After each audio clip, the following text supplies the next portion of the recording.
கோவையில் வள்ளி கும்மி ஆட்டம் கற்றுக்கொண்ட நகர்ப்புற பெண்களின் அரங்கேற்றம். முருகன் வள்ளி நாடகம், வள்ளி கும்மி ஆட்டம், கோலாட்டம் ஆடி அரங்கேற்றம் செய்து அசத்தல். தமிழ்நாட்டில் கொங்கு மண்டல பகுதியில் பிரதானமாக அறியப்படும் கிராமப்புற கலைகளில் ஒன்று வள்ளி கும்மி ஆட்டம். இது கிராமப்புற பெண்களை பெருமளவில் ஈர்த்து வரும் நிலையில் நகர்ப்புற பெண்களையும் தன் வசப்படுத்தி இருக்கின்றது. அதன் அடிப்படையில் கோவை மாநகரில் சிவராம் நகர் பகுதியில் உள்ள பெண்கள் வள்ளி கும்மி கற்றுக்கொண்டனர். இன்று மாலை 7 மணி முதல் 9 மணி வரை காரளா வம்சம் கலை சங்கம், சுபமங்கலம் கலைக்குழு சார்பாக வள்ளி கும்மி கற்றுக்கொண்ட பெண்கள் உட்பட 300 பேர் அரங்கேற்றம் செய்தனர். முருகன் வள்ளி நாடகம், வள்ளி கும்மி ஆட்டம், கோலாட்டம் ஆடி அரங்கேற்றத்தில் அசத்தினர். நாட்டுப்புற கலையான வள்ளி கும்மி கற்றுக்கொண்டு அரங்கேற்றம் செய்தது பெருமைக்குரியதாக உணர்வதாக அவர்கள் தெரிவித்தனர்.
யாரும் மறுதளிக்க முடியாது. அப்படிப்பட்ட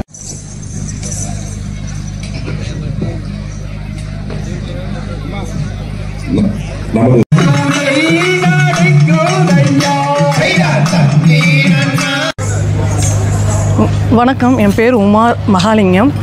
இங்கே சிவராம் நகர் சுங்கம் பைபாஸ் கோவை அருகில் இருக்கிறோம். இந்த பாரம்பரியம் வள்ளிக்கும்மி நிகழ்ச்சியை நடத்துறதுக்கு நாங்கள் ரொம்ப பெருமையாக இருக்கிறோம்.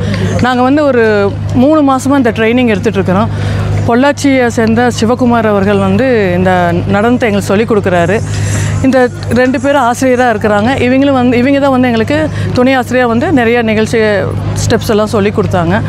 இது எங்களுக்கு கற்றுக்கிறதுக்கு ரொம்ப பெருமையாக இருக்குது. இதனால் நிறைய பெனிஃபிட்ஸ், ஹெல்த் பெனிஃபிட்ஸ் நாங்கள் அடைஞ்சிருக்கிறோம். அது மட்டும் இல்லை, ஹாப்பியாக இருக்குது. அது ரொம்ப மனசுக்கு ஒரு நிகழ்வாக இருக்குது. இதுக்கு மேலே என்ன, எவ்வளோ பேர்? ஒரு 35 பேர் நாங்கள் இந்த குழுவில் இருக்கிறோம். இந்த சிவராம் நகர் பகுதியில் மட்டும் இன்றைக்கி